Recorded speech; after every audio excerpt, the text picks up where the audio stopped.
Hello, hello, hello.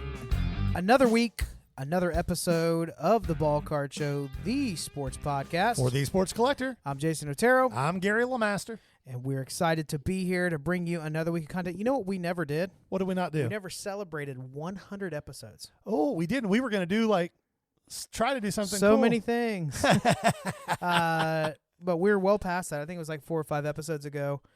We've got to be like top 5 to top 10 longest running sports card podcasts in the industry, right? I would agree with that. Yes. Yeah, for sure. I mean, I can think of 2 that I know for sure that have been around longer than us, but that's only 2 that I'm aware of. Yeah, you might not know about us, but we've been here. Yeah. Is what we're trying to say. But Gary's had a great day, so after finishing work, we got typically about a 30-minute drive to my house.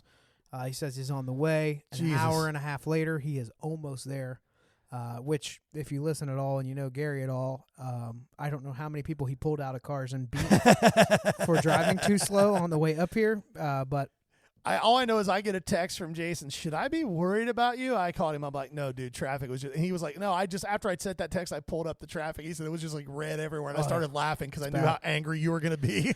Oh, yeah. Like Columbus, we're in Columbus, Ohio. And it's grown a lot in the last and the roads have not 10 to 15 years, and they're projecting a lot more growth. The problem is they've got all of these roadways like trapped in by properties, and there's no way to put a rail system in, and so logistically the infrastructure is just terrible. So it doesn't help that the average driver is a selfish moron either. Well, and here's the reality: most of the time, getting around Columbus is about 25 minutes to get anywhere. But rush hour is awesome. a nightmare. But yeah, you catch it the wrong time. Woo. There's only so many roads running around. Yeah, my 27-mile drive was an hour and 40 minutes. Yeah, everybody listening that lives in New York or LA or Chicago is like, that's cute. So it's really, really bad that you chose to live there. Like I said, I've been to New York a few times in the last year and a half, actually, and one of the scariest moments of my life was an Uber ride from the Times Square area to the airport. I thought I was going to die 12 or 15 times. Just the way people drive? Or yeah, between the way they drive and the way my Uber driver drove. It's a different set of laws over there. Well, it's that there's laws that exist, but nobody cares. Not if you want to get anywhere. Right. Well, I'm glad you survived. I'm glad you're here. Let's kick things off talking about Fanatics Fest last week in New York at the Javits Center. If you're following at all on socials, you saw it everywhere. There was a lot of curiosity about what this would look like. Fanatics advertising something that didn't sound like it was just a card show, and it didn't sound like it was just a fan experience. And those of us that know Fanatics primarily through collecting cards were kind of wondering, what the heck is this going to be? Yeah, I think that much like anything else, Fanatics didn't tell people this is a card show, to their credit. But, like you just said, the vast majority of their audience who saw all their advertising for it are people in the card space. So we don't know if that's true. I think there was some assumption that this was primarily a card show that would have some other things going on. And from everything that I have seen and heard, it was the exact opposite. I had the opportunity at the last minute to go. I had somebody that I know had an extra badge and a couple of showcases.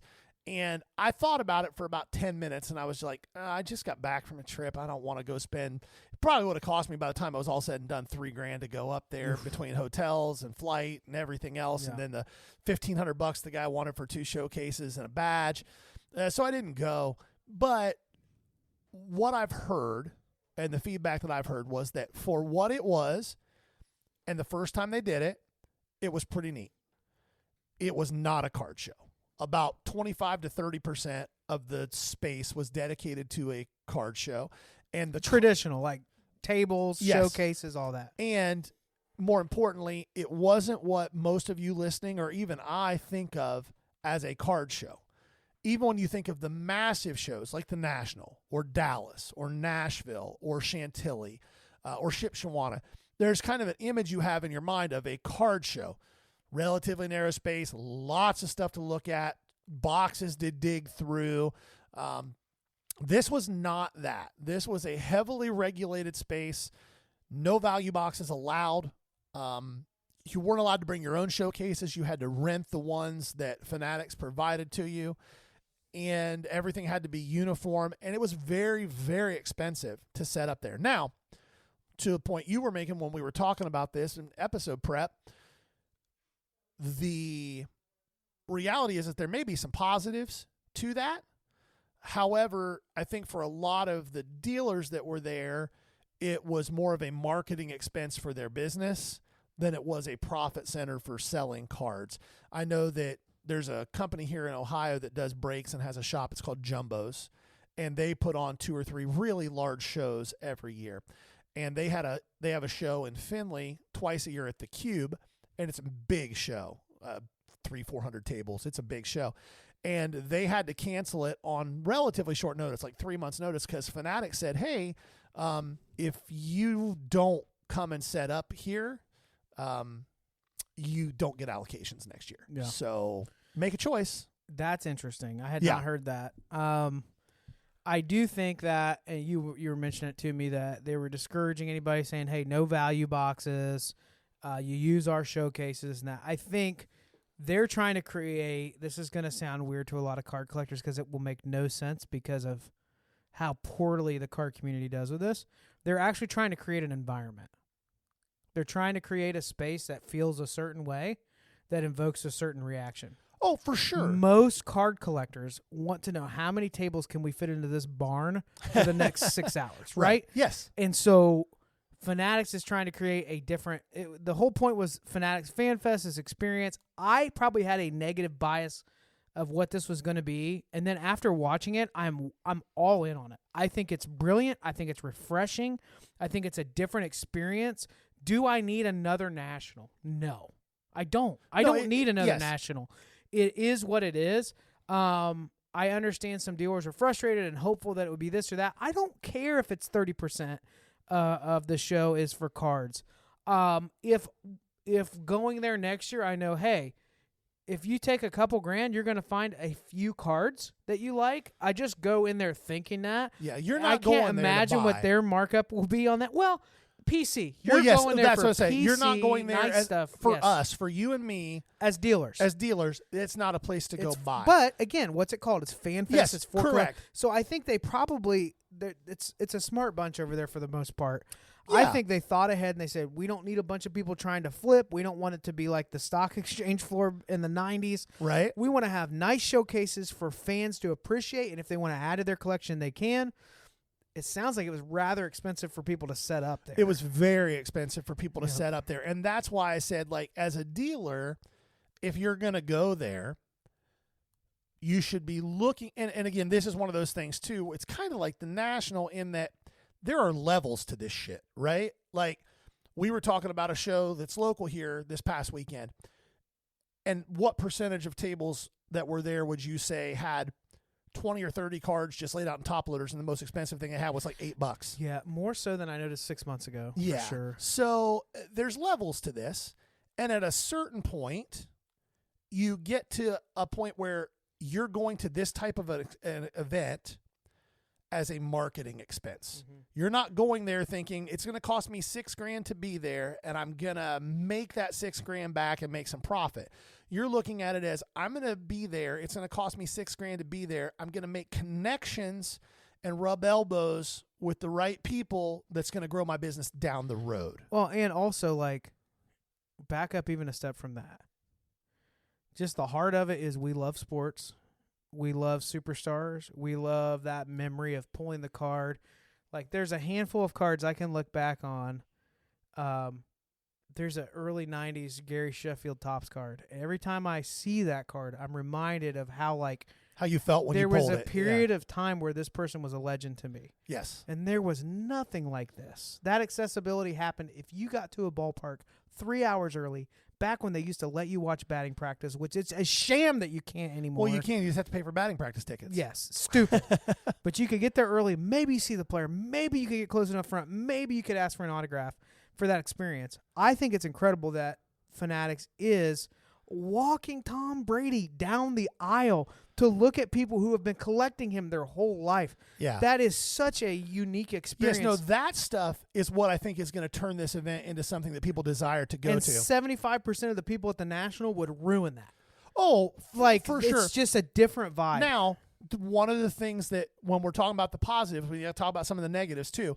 This show, from talking to, let's see, who did I talk to? I talked to Ryan directly. I talked to Logan directly. So I talked to a few people who were actually dealers there that were set up.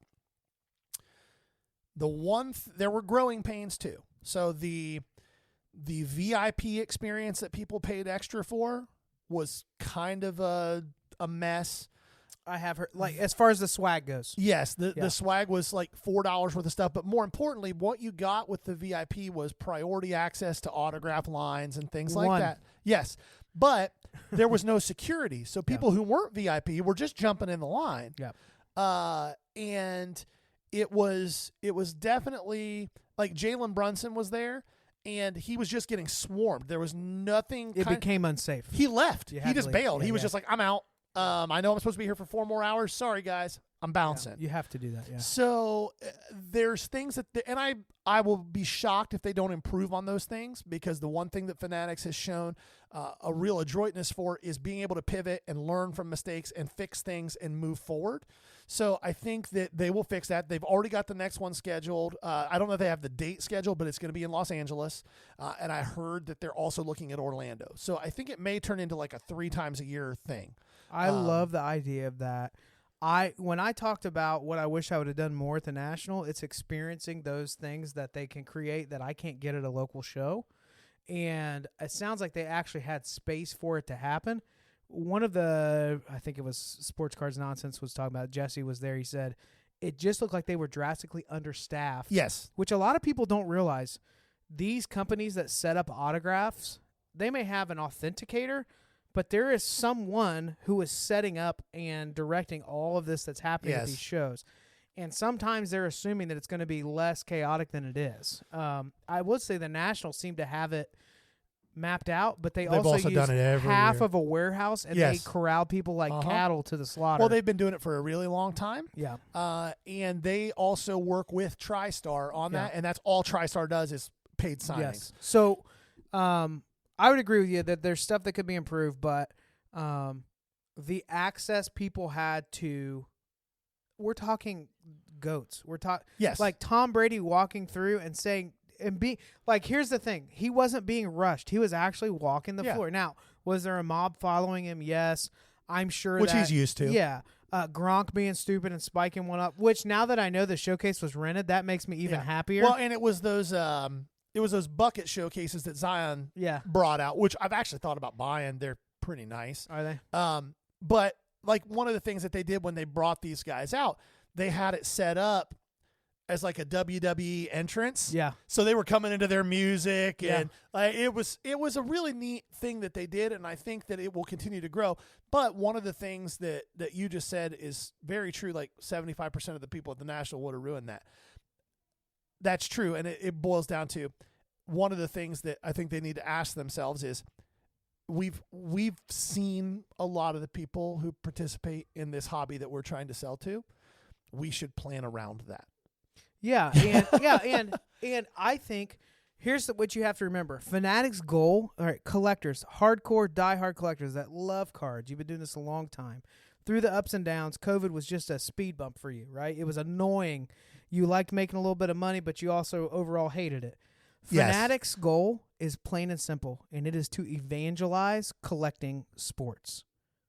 Their goal isn't to elevate your experience. Their main goal is to get more people that do not collect sports to collect sports. Yes. More of the world's population buying cards, buying jerseys, buying tickets, buying experiences, all of that. So the purpose of this event isn't for the card collector. It is for the fan and the person that doesn't realize that they not only can meet that person, but we have this card over here that's from their first year that they played that they signed. It's called a rookie card. Yeah. And if you enjoyed spending X amount of dollars to meet Tom Brady today, for like $5,000, you could have this sick card. That's and for those of us that are like average collectors, we get negative, and honestly, we get defensive about this. To an extent, there's a little bit of a this is our shit. Yes, exactly. Don't take this from me. And the purpose of this is for the fan. Now, here's my thing. If I couldn't imagine that. So if my kid was like an avid sports card collector, I can't imagine how awesome that experience would be for him. Oh, for sure. But this is my kid would have been like, "Get me out of my here." son was like, we gonna go get Chick-fil-A now." Right. Like that would have been. But it would have been really like as I was growing up, something like this would have been cool. I think they're trying to be a little bit high end. They're trying not to be cheap. If they're doing this 3 times a year, it may be more accessible. But let's be honest. It's hard to pull off a successful event in New York City, period. Well, the Javits Centers are a really nice place, but I will say this, for me. Props to them for pulling off something like that in New York. If I was going to go to one of these and they have them set up in New York City, in Los Angeles, and Orlando, I'm going to Orlando. Oh, flights are cheap. Yep. Hotels are cheap. What's the convention center? Is it just called the Orlando Convention Center? Yeah, and it's pretty nice. It's actually pretty good size, right? And it would cost me half of what it would to go to either one of the other places. Then we're walking Universal and City Walk at night. Yeah, and what's the Harry Potter World during the day? No, I'm definitely not doing that. But what's the slushy place? Oh yeah, 180 Fat Tuesdays. Fat Tuesdays is there. As I said, it's the City Walk. Yeah, you're not allowed. You got Shake Shack and Bubba Gump Shrimp. For the record, you are not allowed to walk out with your 180 octane from Fat Tuesdays. You're not allowed to leave the park with it. No, you have to stay in City Walk area. Although here's the bad thing. So I've heard. Well, here's the bad thing about Fat Tuesdays at City Walk. This is how you know that I'm both a fat guy and I will get out of control sometimes.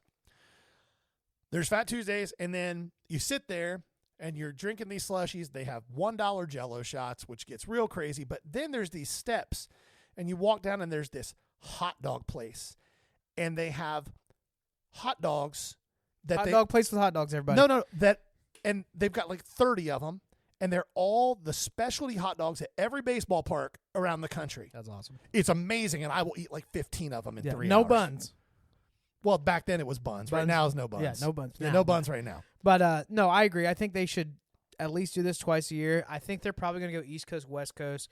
I think the other thing you need to realize is we don't understand how.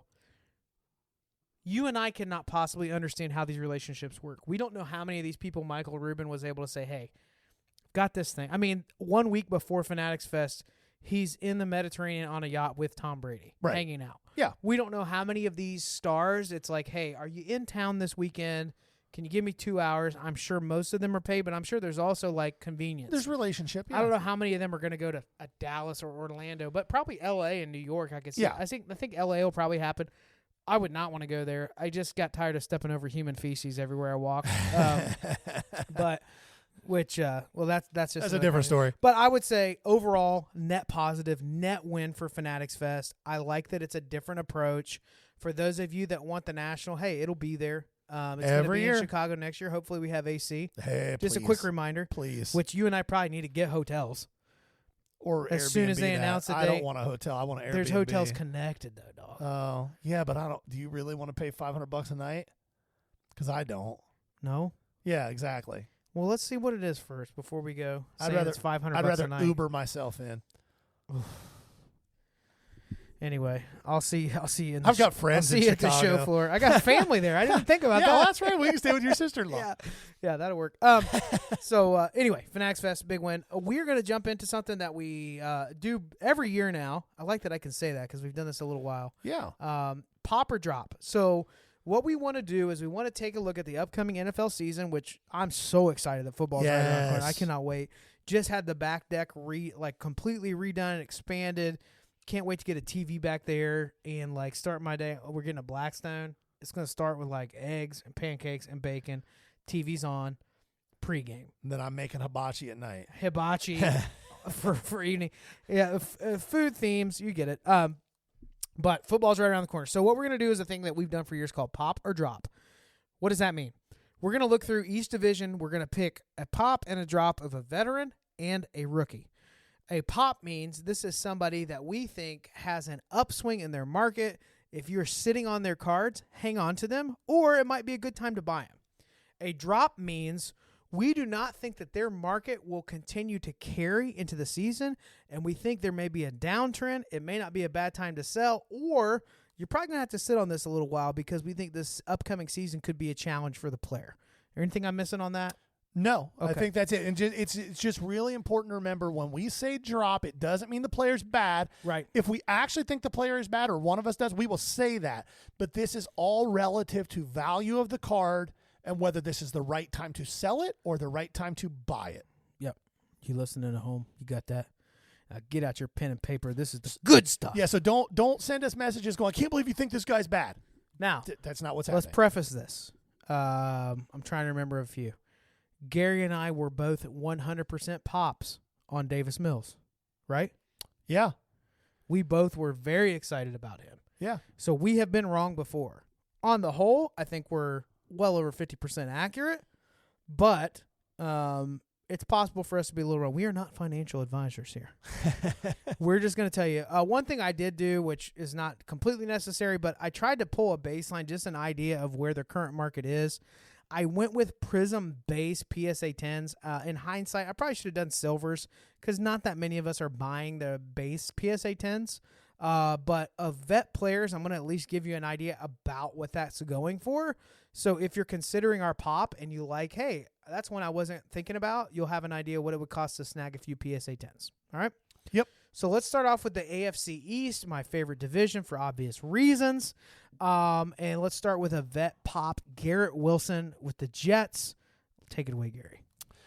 Really simple logic here. Garrett Wilson, this is his third year in the league. He's been over 1,200 yards in both of his seasons. And in those seasons, his quarterbacks have included Zach Wilson, Mike White, and whoever else retreads. He got 4 snaps of Aaron Rodgers. He's been a rookie of the year. He is a fantastic wide receiver. If you dropped him into Minnesota's offense with Kirk Cousins the last 2 years, he'd have had 1,800 yards. Yeah.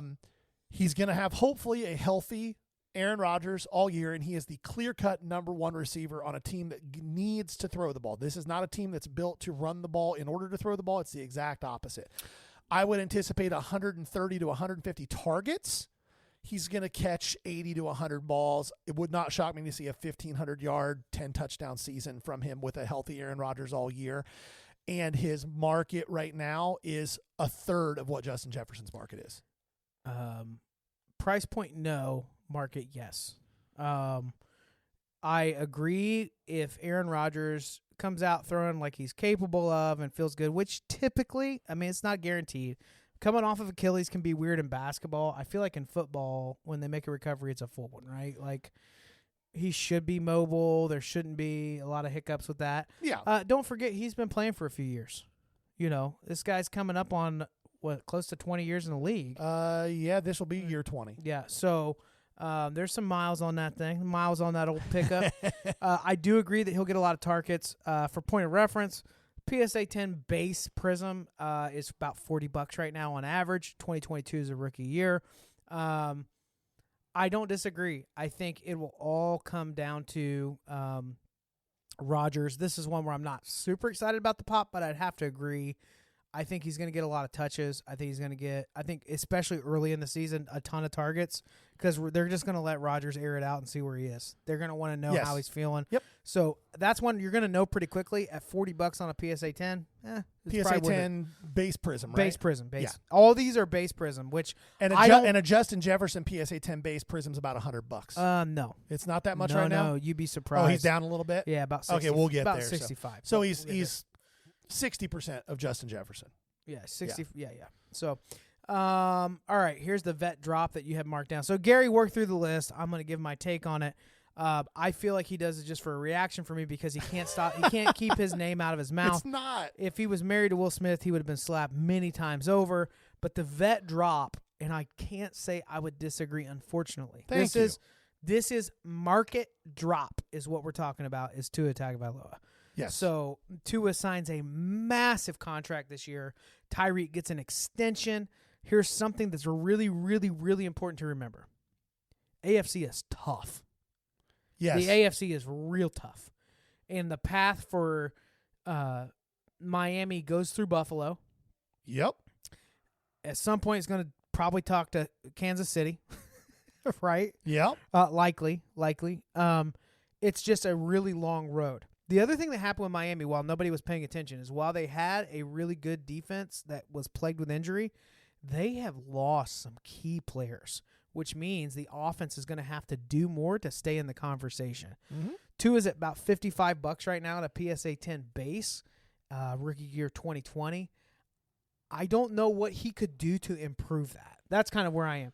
I don't know that his market drops, but I sure wouldn't be buying a guy to stay even that just signed a massive contract. A lot of times these guys get massive contracts for multiple years. Performance kind of falls off a little. There's a temptation for complacency. Tua hasn't shown that yet. He has shown improvement each year, but if somebody's telling you this is a top 5 quarterback, don't listen to him. And I love the Dolphins, but he's not that guy. His market is up 30 to 35% since the end of the season. There's nothing to justify that. Well, it's speculation based off of Tyreek's contract extension and his contract. That's it. The question you have to ask yourself on whether or not you agree with us on this is very simple. Do you believe that Tua is who he has shown himself to be, or do you think there's something else in the tank in year 5 or 6 that we haven't seen yet?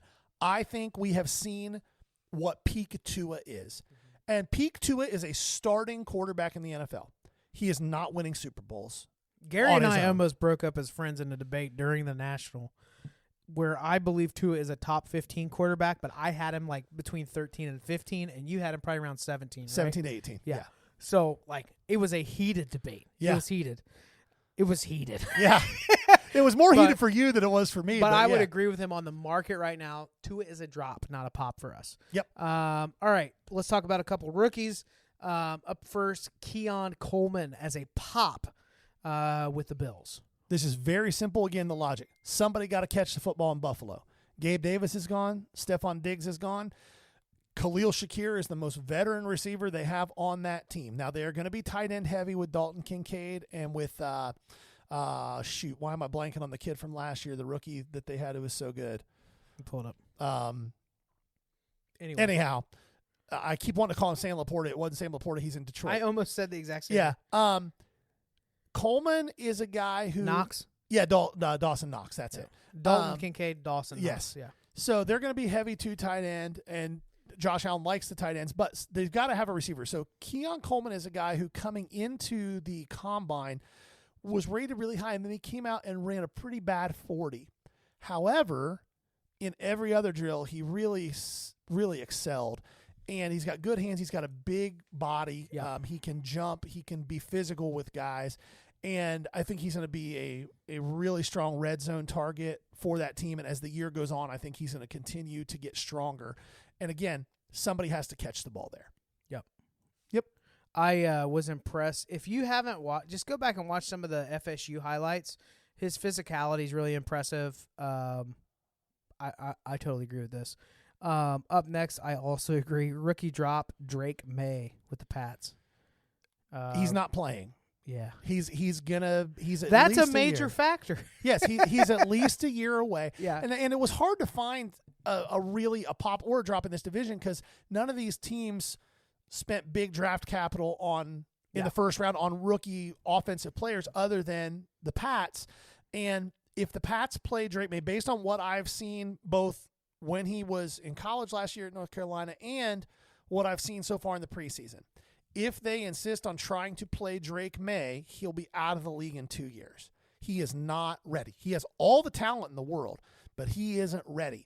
And his prices, when products come out, are going to be high because he was the number 3 pick in the draft. They're going to be up there. If you pull one, if you hit one, sell it. You can buy it back in the middle of the season for half of what you'll sell it for now if you really like him long term. Yeah. Agree. I watched a good bit of film on that. Wasn't excited. All right, let's move to AFC North. Yep. There's some players that you knew were good, and then you go back and watch film. Yeah. And you're just like, oh, they're really good. Uh-huh. And that's definitely the case here, especially when you consider the quarterback situation. So AFC North, vet pop, which means we are huge on this guy, would be George Pickens. Yes. I tell you what, if you haven't watched, if you're a collector, if you speculate and buy younger players, George Pickens is a no-brainer. Like, let me start with this. Base Prism PSA 10 is $20 right now. Yeah. So, again, does he have what it takes to be Garrett Wilson? Yes. He probably already is. Yes, physically. Yes. Physically there. And Garrett is already twice his market. Yes. So that's just a thought. Like, of all of these I went through, one of the ones that seemed kind of like a no-brainer to invest a little bit in some lower number short print, Pickens is, because you're going to have a quarterback situation where actually a quarterback. You either have a quarterback who has got their head straight, or you have another very talented young quarterback in Fields. So, and he's the clear-cut number one there, unless they trade for Ayuk. Yeah. The Ayuk thing, I've heard Ayuk's going to 10 different teams. Yeah, this but week. if they do end up with Ayuk, now Pickens is going to be single covered all the time. Last year, technically, Deontay Johnson was the Steelers' number one, but teams didn't have to double anybody. Hey, quick Deontay reminder: Johnson. Tyreek worked out really well for Waddle. Yeah, so like it's kind of that situation where you go Ayuk, Pickens. And like you said, it's a really cheap bet on an extremely talented player who's finally going to have real quarterback play for the first time in his career. Up next, we have a vet drop. I don't know how I feel about this one yet. I understand probably what you're about to say, but our veteran drop in the AFC North is Deshaun Watson. He's so bad. Let me give you just some numbers here. Now, here's what makes it a little interesting on the hobby end. If your way that you typically invest is a rookie card. 2017 set is a little pricey. There's a reason for that. It's a loaded set. They're all silvers, right? They're all considered silvers in 2017? Yes. You all right over there? You texting your girlfriend or your wife? No, I'm bidding on cards. Yeah, well, stop. I'm listening to you. We're recording the podcast. I'm listening to you. But bidding on cards. Does the auction end at 7:15? No. Then close your phone and talk to me. Deshaun Watson. So 2017, they're all silvers. They're kind of a pricey set overall for good reason. It's a loaded set. He's going to hit like $125 still right now in a PSA 10. I don't think he's the starter by week 5. So the question is this: does Deshaun Watson want to play football anymore?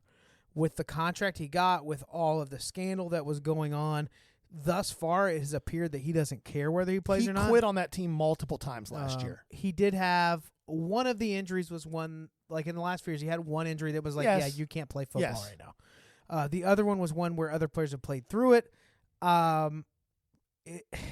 This is a tough drop for me because it's weird when you have a player, which there have been a lot of these. The talent level is there.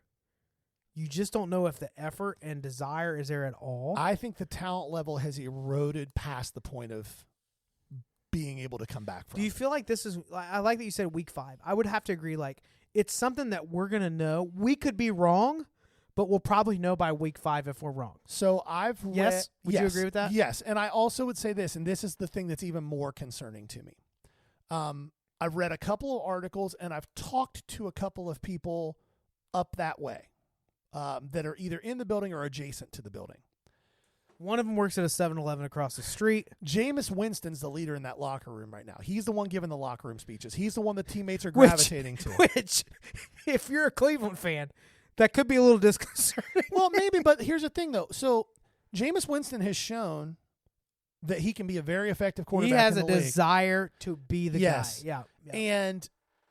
And so much of that position is about leadership. It's about being able to lead other men and people gravitating to you as that person. And Deshaun Watson's just kind of in the background there. He's like, I'm getting my paycheck. Yeah, roll me out there, I guess. So I guess I would throw this in there. I know you're going to agree with me. All Cleveland needs is a leader on the field. Well, imagine what that team with that roster would be like if Baker was there. Baker Mayfield. They are a deep playoff contender. They're probably a Super Bowl contender. Yes. They're a top 5 roster in the league. AFC is crazy, but yes. But they're running deep. They are a threat. Yes. They are, and they can still ground and pound or they throw. They won 10 games with the corpse bring of Joe Baker Flacco. back. I hate Baker, but bring him back. Like personally, Tampa's I don't happy like they have him. Well, yeah, but so dark horse bonus content here. Jameis is so cheap right now. Yeah. If you buy Jameis, if you want to take a gamble, if you want to put all on 26 black, which I always recommend, you're going to want to go short print, low number, graded, on card autos. Drop $100, $200, and it's a card that if he pops, it's going to be $500 to $1,000. Cleveland has an insane fan base. Yep. And if he ends up the starter and that team goes on a run and he plays well, his stuff's going to spike. Hobby-based fan base is insane, too. You get a random – I can't tell you how many Braylon Edwards patches I've sold. Oh, yeah. Like, it's nuts. That's what I'm saying. Yeah. So Joe Hayden stuff flies, but all right. So that's our vet drop. Okay, rookie pop. I'm going to have to speed this up. Jermaine Burton as your pop here. Yep. So Bengals. Yep.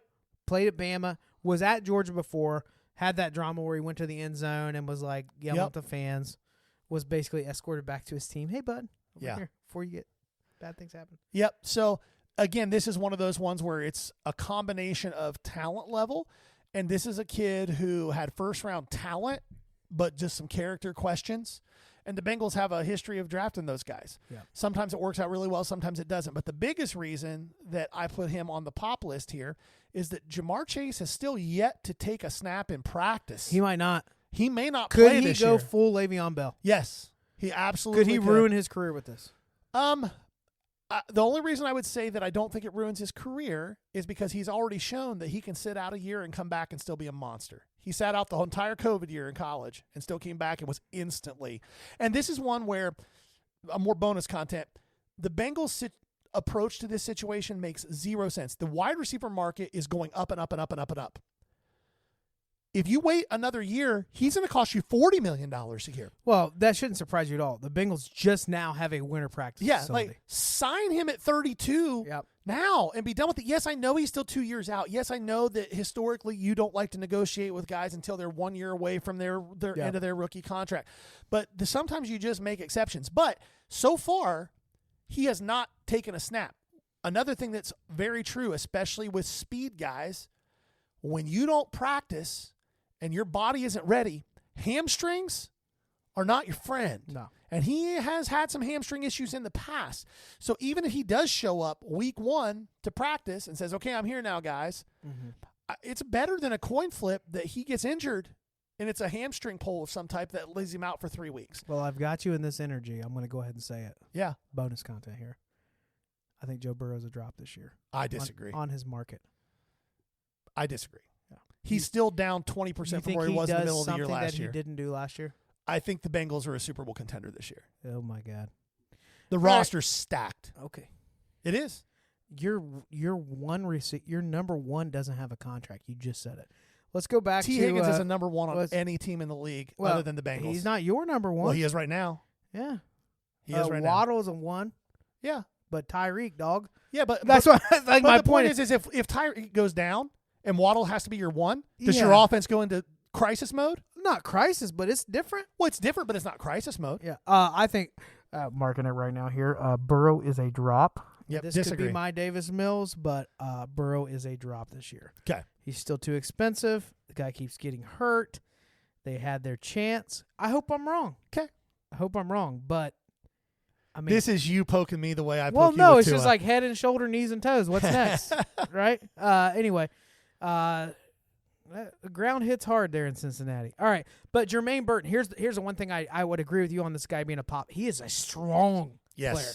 Yep. Watch how he fights for the ball. Watch how he fights for position on catches that are super contested.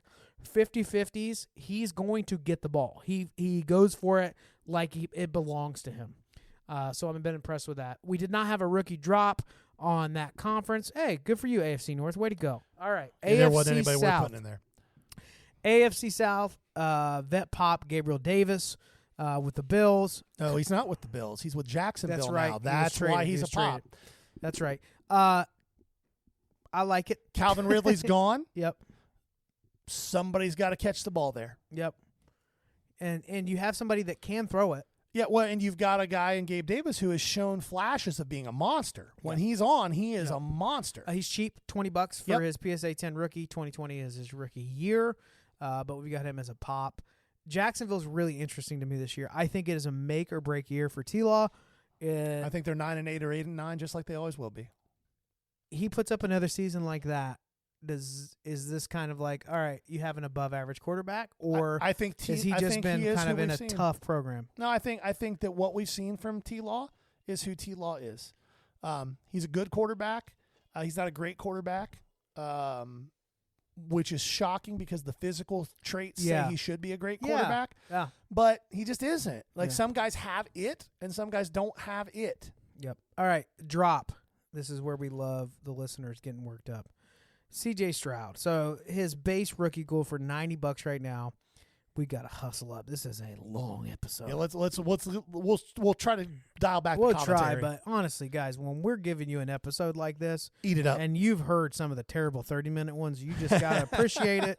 You're driving to work. You got nothing else to do. You're sitting at work bored out of your mind. You got one AirPod in acting like you're on the Zoom call, but you're listening. CJ Stroud, we both agree, is a drop. Why do we agree? His market has 3 Super Bowls built into it. Yeah. Like, I love the kid. He's a hell of a player. I think he's a top 10 quarterback in the league, and I think there's an argument to be made that he's top 5 or 6. I was having this exact same conversation with another guy that's getting into dealing cards today at lunch. He's trying to set up a store, kind of figure out what his approach will be. And we were talking about this, like, when do you invest, speculate, what kind of players? We talked about Paul Skeens. And I think Paul Skeens is very special. But I also feel like Paul Skeens' pricing has 2 no-hitters baked in the first 5 years already. Yeah. And so that has to happen.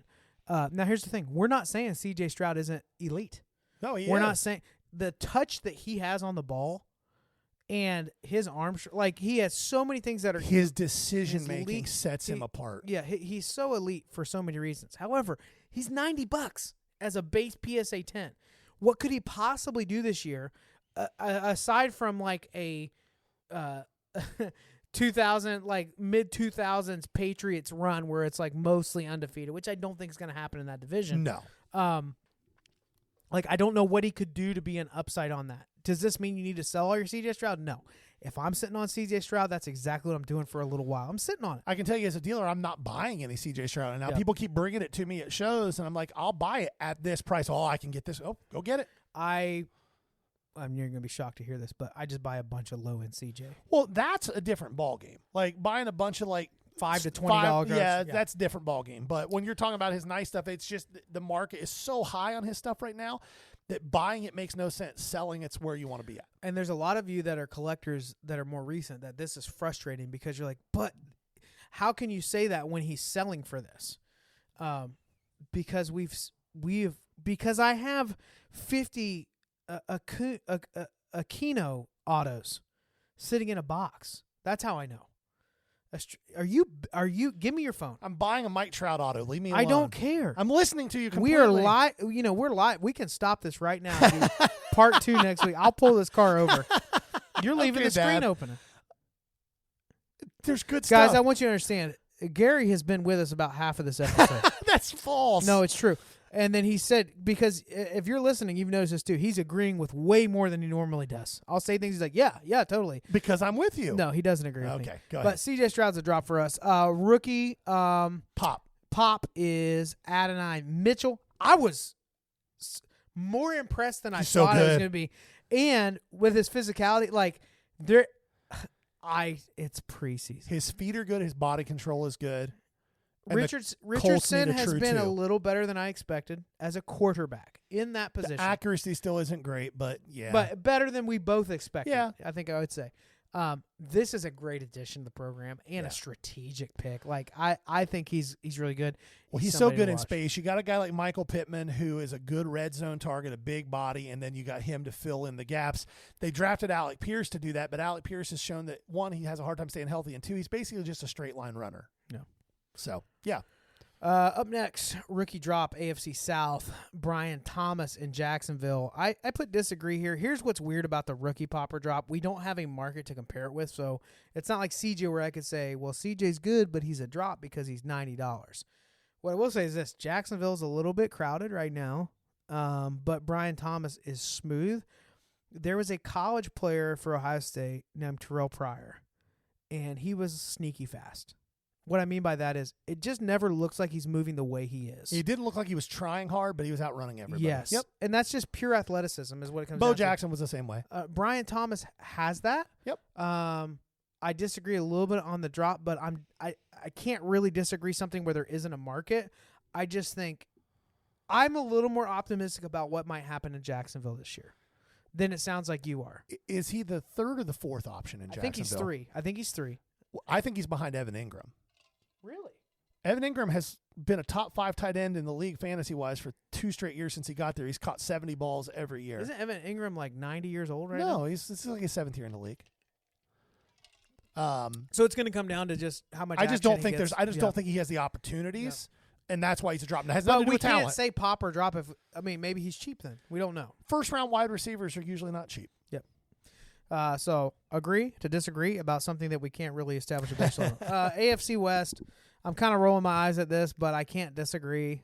Pop is Gardner Minshew. He's so cheap. If cheap. you have listened to us every year, you knew Tua was going to come up, and you knew Gardner Minshew was I love Uncle Rico. Yep. I still am sitting on a PSA 9 or PSA 10 silver, I think it is. Yep. That I got for like nothing. Yep. But Vegas they just want a quarterback to be there every week and to throw the ball. He's the starter. He has so much Ryan Fitzpatrick in him. And the Raiders again, we talked about the Browns having a crazy collector base. The Raiders do too. And if the Raiders get off to a hot start and Minshew is doing Minshew magic stuff, his stuff's going to triple. Yeah. And it may not make it massive, but a base Prism's $15 right now in a PSA 10. If you can get 45 for it in a month, that's a 3X on your money. I would say similar to the Deshaun Watson thing, this is like a bye week 5. You probably have a feel. Well, he's their guy. Well, we've heard this before for him, unfortunately. Well, every place that he's ever been named the starter, he started the whole year. Is that true? Yes. Where else besides Indy? Jacksonville was where he got drafted. He was their starter for 2 years in a row until he got hurt. He broke his thumb. And his numbers his first 2 years dwarfed Josh Allen's first 2 years. And it's not even close. Like, if you just eyeball them side by side, you'd be like, one guy is an amazing player, one guy's bleh. Why do you think people think he's bleh? Because he's a short white dude with a goofy mustache who wears cut-off jean shorts, Daisy Dukes. He's a character. But that is Fitzpatrick, and everybody loves him. So, yeah, but they didn't love Fitzpatrick early in his career. True. Yeah, it takes some time. It takes some time. So $15 will get you his PSA 10 base rookie. Yep. So less than the cost to grade it. Here's the thing: you're not the first one to realize this. If you're listening now, Facebook, the different groups I'm in, are flooded with people chasing after his higher end stuff, which is probably $200. Yep. He pops off. Those $200 cards are $400 or $500 by the end of the year. Can't find his downtowns anymore. Our drop, I respect you for this so much because it's like it's a program issue here. And it's a market height already issue. Justin Herbert at $85 for a base PSA 10 2020 Who's he rookie. throwing to? That's exactly. And if you think that the Harbaugh drama is done, like it's a circus everywhere he goes. Now. Does this guy get players to run through a wall for him? Yes. Well, and here's the other thing. Does he turn programs around? Yes. But the guy is so disruptive. Well, and more importantly, every place that Harbaugh's ever been at every level, they are a running team. Yep. That's the identity. They are a running team. Yeah. They just brought in Gus Edwards and J.K. Dobbins. They're a running team. They are going to at least be a 50-50 split run pass. How many years does is Herbert's contract coming up this year? Oh, he already re-signed. He re-signed. No, he signed. How many years does he have? 5 more? If he's got 5 more, this could get real interesting. But I would agree it's a drop. I think it's a down year. And nothing to do with his talent. He's a hell of a player. But he's not throwing to anybody. His best receiver is Quentin Johnson, who can't catch anything. The hobby responds to highlights, whether it's right or wrong. Yep. All right, rookie pop. Xavier Worthy. I just wrote my notes were there's no brainer. What Mahomes is going to be able to create for him. Yeah. And he's super talented, but he's just in the perfect program. Well, and the opportunities are because Marquise Brown, who they signed big, is hurt. Yep. Rashee Rice is likely to miss a few games from suspension.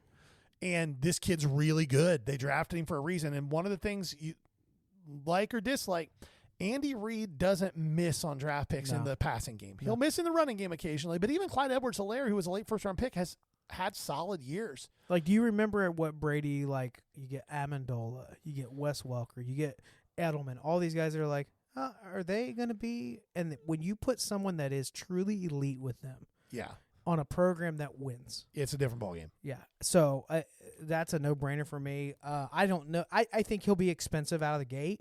So that's the only X factor is, like, if his stuff is pricey, You want to keep an eye on that. Yeah. Up next, a rookie drop. I disagree with Gary. He has Bo Nix. The only thing I'm disagreeing with here has less to do with where he is and what he's doing and more to do with just watching his highlights. It would be unfortunate if he can't pan out, but you're feeling pretty confident he's not going to. So here's Bo Nix in a nutshell. He was an amazing college quarterback, but you know what I see when I see Bo Nix? I see Colt McCoy. Wow. Very accurate. Not afraid to stay in the pocket, can run a little bit, does not have the arm strength to be a high-level player at the NFL level, I don't think.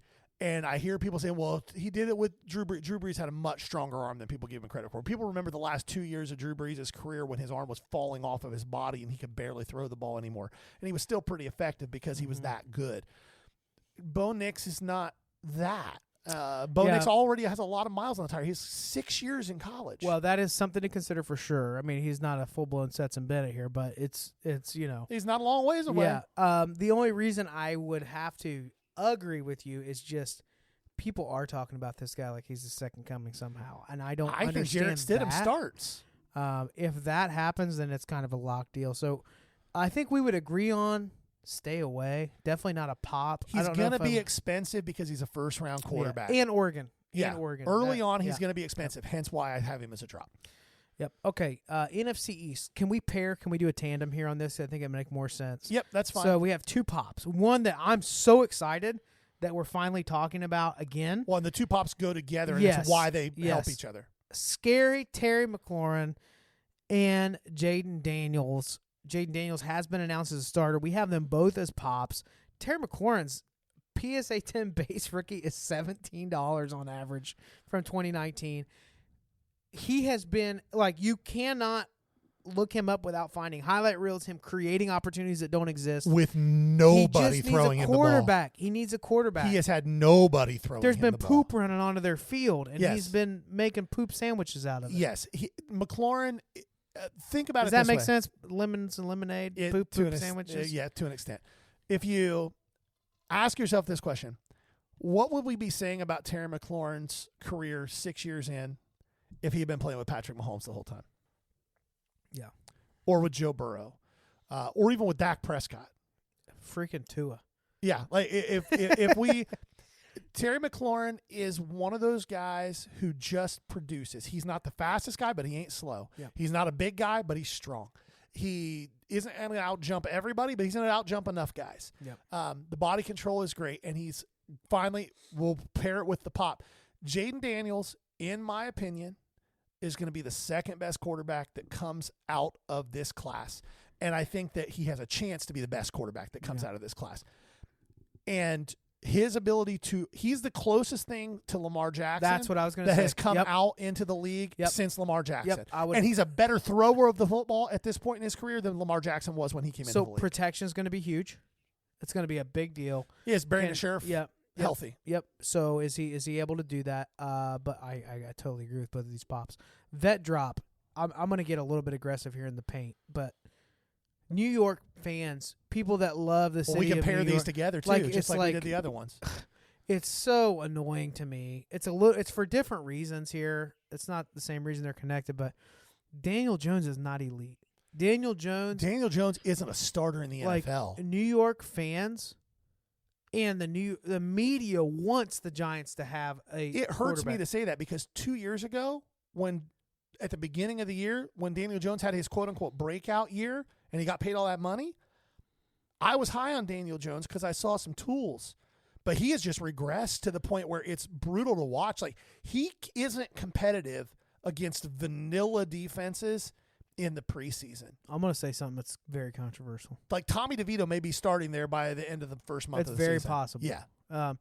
And it sounds like, his team's given up with on the him. coaching you have there. You got Dable. You got this huge personality, And then they bring in, I'll go ahead and bring it up. They bring in Malik Neighbors, who's our drop super talented, but we have him as a drop. I think is a locker room disaster in New York with Malik Neighbors. I don't disagree. Cause they're going to lose for 10 reasons, and he's going to say the only reason is I didn't get the ball. Yeah.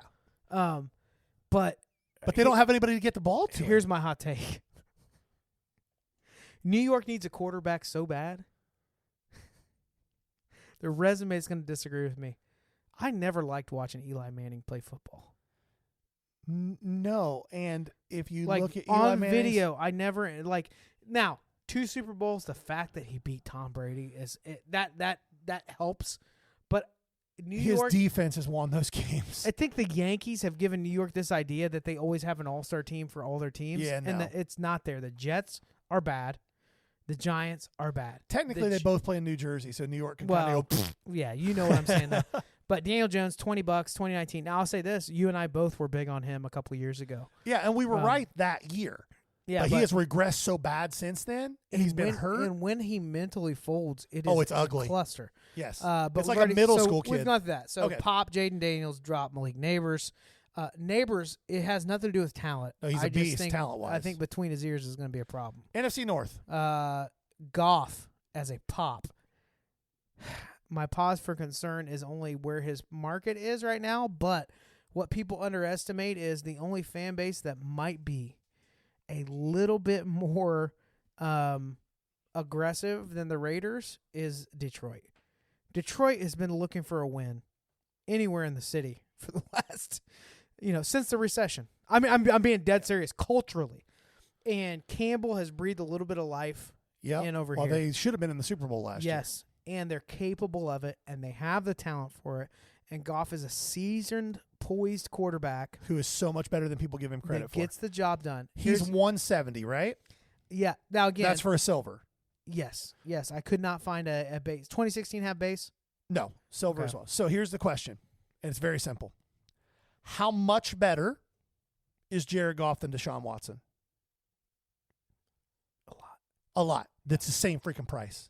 So that's a good point. Yeah, I would say that. I could see that. I do think it's a pop. And if that team makes a deep playoff run and gets to a Super Bowl, that stuff's going to double. On the market end, he's not cheap. I think it could double, but it's not going to be like Terry McLaurin that's a 3X or Minshew that's a 5X as I'm looking at this. Yeah. So, or Pickens, that could be Pickens not the same. But when we're talking quarterbacks, the multiplier is a little more aggressive, right? Correct. And if he wins a Super Bowl, all of a sudden he gets all the respect he should have been getting for the last 3 years. Yeah. Like he had 1.5 down years in St. Louis, and everybody just bailed on him. And he was great before and great since. All right, vet drop. A little bit surprising, but not really when you consider what's happening there. Justin Jefferson. So right now, base rookie PSA 10 out of 2020 is going to cost you about $65. He just signed a massive contract coming off of an injury that ended his season, and he's got Sam Darnold thrown in the football. That last sentence is probably the most important one. Yeah. So, I mean, all three of those things together. Now, could Sam Darnold live up to the talent level that he has in that system? Sure. Am I betting on that? No. Nope. No. And here's the thing. Jefferson can thrive off of contested balls, but, like, how contested?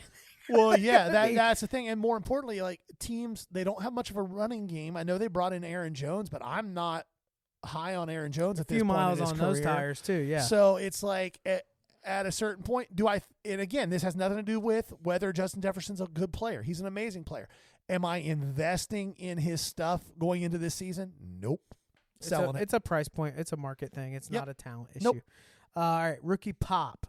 Rome Odunze. Let's pair these next two together because they're opposites from each other and they're the same team. The drop is Caleb Williams. The pop is Odunze. Odunze is an absolute monster. He is a monster. He's an absolute monster. DJ Moore is currently the number one receiver on that team. By the end of the year, we're going to look back and go, oh, yeah, no, he's the number 2. He was the number 2 from the get-go, and that's going to be for 2 reasons. But one, don't you think Odunze is going to be a little sleepy on the market? Like, he's going to be affordable. I don't know that he'll be affordable because the Bears are going to be so expensive in breaks. Oh, that's a good next point. Guy. Yep. But what you might be able to do is find all the people that are chasing Caleb Williams and buy their Odunzes cheap, like I did with Anthony Volpe back when people were chasing Dominguez. Not a bad play. But he's an absolute monster. And he is one of those receivers that's going to be, to me, I see a lot, not talent-wise, but the type of production. He's a Terry McLaurin in that it doesn't matter who the quarterback is. He's going to produce because he's just that good. And then that leads us to the drop for the Bears. Multiple reasons for this. You don't agree with one of them. Caleb Williams is going to be so expensive that selling him immediately if you get his stuff is the only move. Okay, I don't disagree with that. I don't think Caleb Williams is good. I think Caleb Williams is a beefier version of Bryce Young. I think Caleb Williams is very good for what he is, which is a rookie quarterback. Here's what I think, though, and this is like, you're going to think I'm an idiot as you're listening to this, people, but watching his interactions on Hard Knocks, there is no room for improvement. No, he's not a leader. No, he can't get better. No, and he's an arrogant non-leader. That's my point. Yeah. My point is when they ask him, hey, what do you see in this film? There's this week's episode of Hard Knocks. Like, I tried to watch. I couldn't. It was so painful what do you for see me in as this? a coach. And he was like, oh, practice is harder than... Like, he just throws cliches back. Yeah. Now, is that the camera? Is it not? Also, I'll say this. For someone his age that's a rookie, some of his off-balance... Like, his strength to throw off-balance is impressive. Well, no, there's not... The physical talent is not the issue. I'm not saying they're the same, but some of the throws he attempted were Aaron Rodgers type of stuff. Yes. I'm running this direction, I'm throwing across my body, and I can get it there. Yep. That's awesome. But if you cannot evolve, like look at Tua. Like, honestly, if there had not been improvement, he's out of the league already. Yeah, well, and he's going to be in that situation. Yes. He is in the exact same situation that Tua was.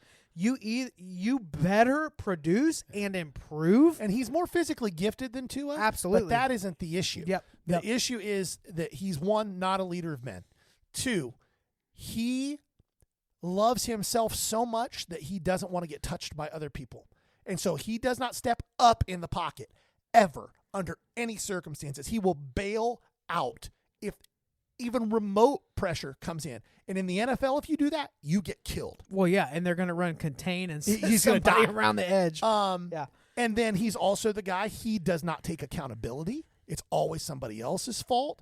I am all out on Caleb Williams. I wouldn't buy his stuff. I would sell any of it.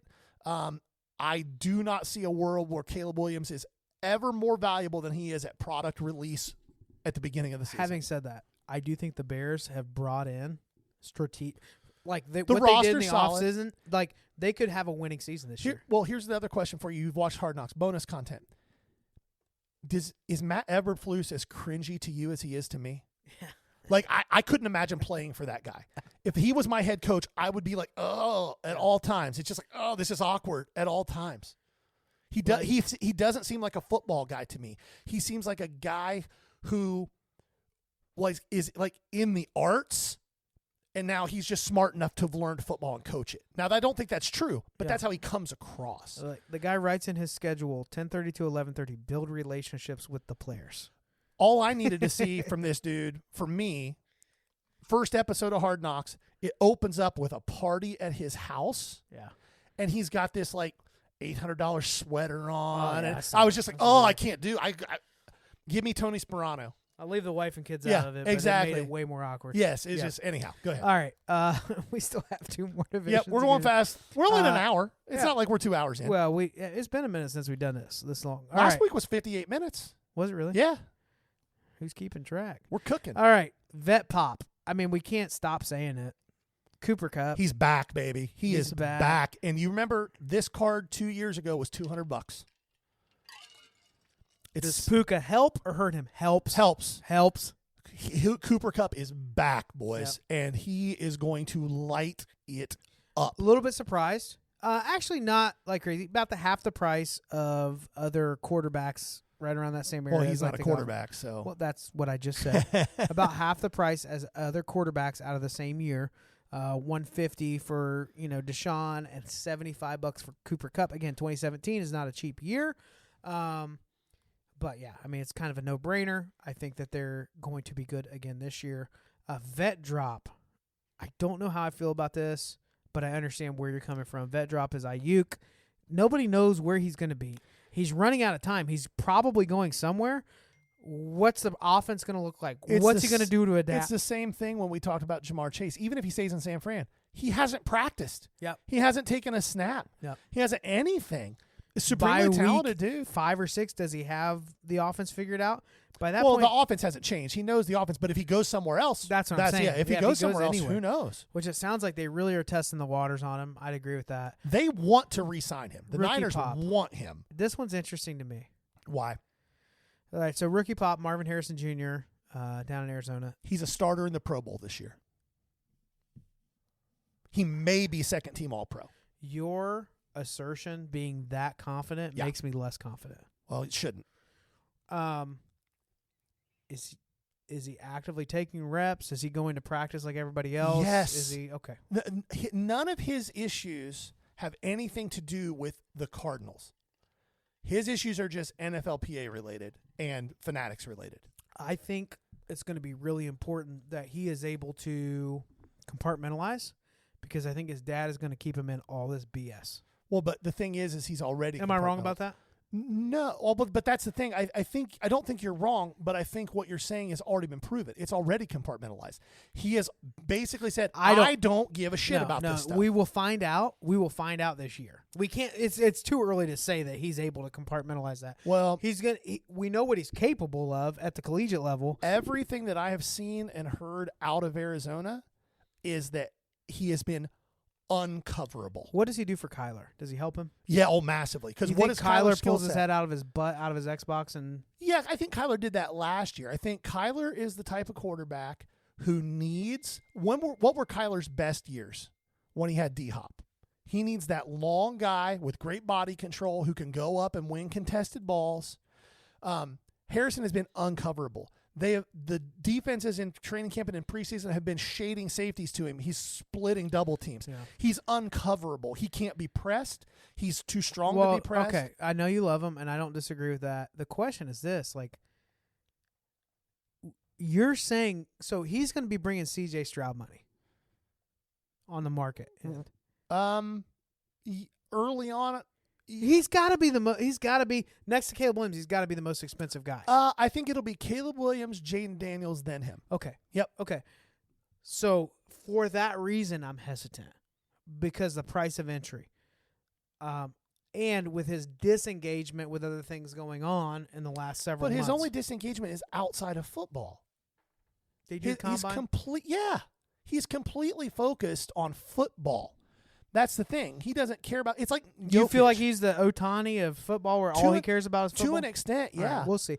I'm not. I hope you're right. I deeply, especially as a Buckeyes fan, I hope you're right. If he's healthy, he catches 85 balls at least. I'm not sure that he is. Yeah, if he's healthy, he's a monster. Ricky Pearsall. I think first round pick by the Niners, in case you weren't sure. Yes, I think with Ayuk out, he's a pop. We have him listed as a drop. He's been through 3 different quarterbacks. I think he's a drop either way. All right, we'll just leave that where it is. All right, NFC South. Pop, Kyle Pitts. $22 to get you his PSA 10 out of 2021. Supremely talented, hasn't had a quarterback since his rookie year. I'll bite. I agree with Kirk Cousins all that. is a beast. Kirk Cousins is really good. I wouldn't say beast. Compared to what everybody thinks of him as, he's a beast. If Kirk Cousins has another year where they are wild card contenders and then he chokes in that game, does it how many times does that happen before you say, all right, it's a Kirk Cousins problem? I think that. Would you say that has happened already? Yes, but not as much as people pretend that it has. More than once? Yes, but he's also won those games more than once. So 2 to 3 times? Yeah, but so was Aaron Rodgers, and so did Joe Montana. Fair. And so, football's a team game. Yep. Very rarely is it one guy that causes you to lose. Does it happen sometimes? Yes. Yeah. Did you see consistent? No. So today the Falcons all went to a water park, and Cousins was like, it's never been warm enough where I am to enjoy a water slide on that. Also, I don't want to see that dude with his shirt off. That's a lot of white. Yeah, blinding. Put your sunglasses on. All right, vet drop, Bryce Young. He's at 35.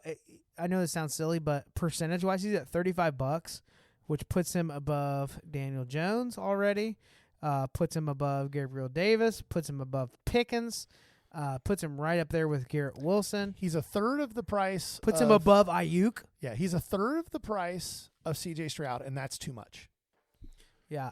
He's not good. So let's just, I would agree with you on the drop for this reason. The Panthers could have an amazing improvement this year and win 6 games. I don't think they do that. But yes, I agree Hear with me you. out. It would be Run an this amazing. scenario. It would like 6 times more wins. That's a huge step up. Yeah. If they won like 6 games this it's year. It's a 600% increase in wins. You cannot tell me that his market is up at the end of this year. No, because he won't be why. Let's say he is why. That's still not going to be enough for him to carry that market. He is a guy who it will be looked back on as one of the biggest draft mistakes of all time to take him instead of C.J. Stroud. I would agree with that. I also say bonus content. If you can get Bryce Young on the dirt cheap, which you can right now, the play is I'm taking a risk that in the first couple weeks he's going to have a game where he has 2 or 3 touchdowns and you flip it. He is a flip. That is not a pop. That is a drop. That is a flip. But it's also going to only happen on nicer stuff. If you can buy a Bryce Young downtown for 65%, go nuts. You're getting that. Don't go $250, and you can make turn it to right now. The downtown like an optic downtown retail is right around $550. So if you could get it for $4, buy it because it's probably never going to be worth less. Downtowns are a little different as far as the market my whole goes, thing is it's really hard to quote unquote fast flip a Donruss rated rookie. That's a hard fast flip. Yep. Like you need the nice stuff to fast flip. It will have to be short print, that kind of stuff. Rookie pop, Michael Penix. So this one's weird, and maybe I just need to go back and watch it. You do, because I just reading what you typed there it makes my brain hurt that that's what you saw. He runs a 4.540. I hear you. In preseason, he looked like he had his feet in concrete, wet concrete. Because he's being told to stay in the pocket. I watched all of his – I watched him scramble. Remember how you talked about Tua's passing his first year? Like how you're like, where are you throwing it? Here's the only thing I'd ask you to do. Okay. And again, preseason it can be wildly inaccurate as far as a depiction. It's like DSL stats. Exactly.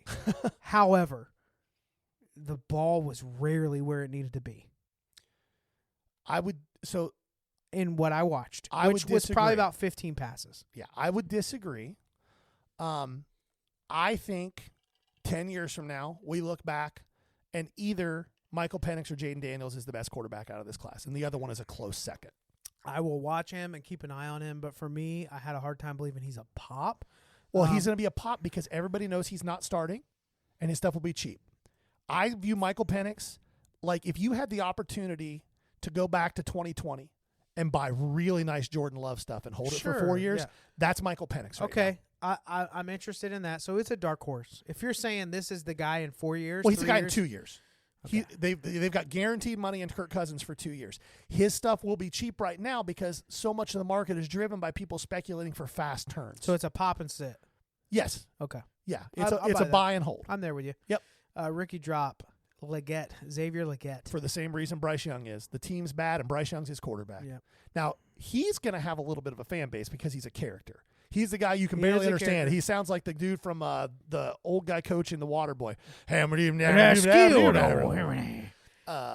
He's a character, and he's very likable, and he's got some skill. But as a receiver... The one thing that I did really like with him, but I agree with you, the program, all that. It's bad. He plays way bigger than he is. Yes. I was like, this guy's got to be 6'5", 6'6". I looked it up. He's 6'1", 225. So he's a little thick at 6'1", but he plays a little bigger than that. But as a receiver, you can win all the routes in the world. If your guy can't get you the ball, it doesn't matter. He goes up for the ball like Rodman, legs out, elbows out. And I think early on, his prices will be much higher than they should be for 2 reasons. One, people are slightly delusional about what they're hoping Bryce Young will be, so they're going to piggyback that investment because if they're right about Bryce Young, Legette's probably going to be part of why. And he's going to have some of that intrinsic, like, this is just a cool guy, so I'm going to buy his stuff. DK Metcalf was that way in 2019, not because of his personality, but because nobody had ever seen a receiver that was built like him and that was that fast. So people were buying his stuff based on that. Mm-hmm. So I think that we're going to see some of that with Legette, so sell that stuff. One thing I would like to point out is, like, in some ways, it seems like you and I agreed for most of this episode, to the point where it freaked me out a little bit. You're just starting to learn ball a little bit, I guess. I wish we had film. I wish we had cameras right now because the look I just got would have been. You couldn't wait to laugh at that, could you? No, you're right. I was ready. I'll let you have this one, but I will return the volley at some point later on.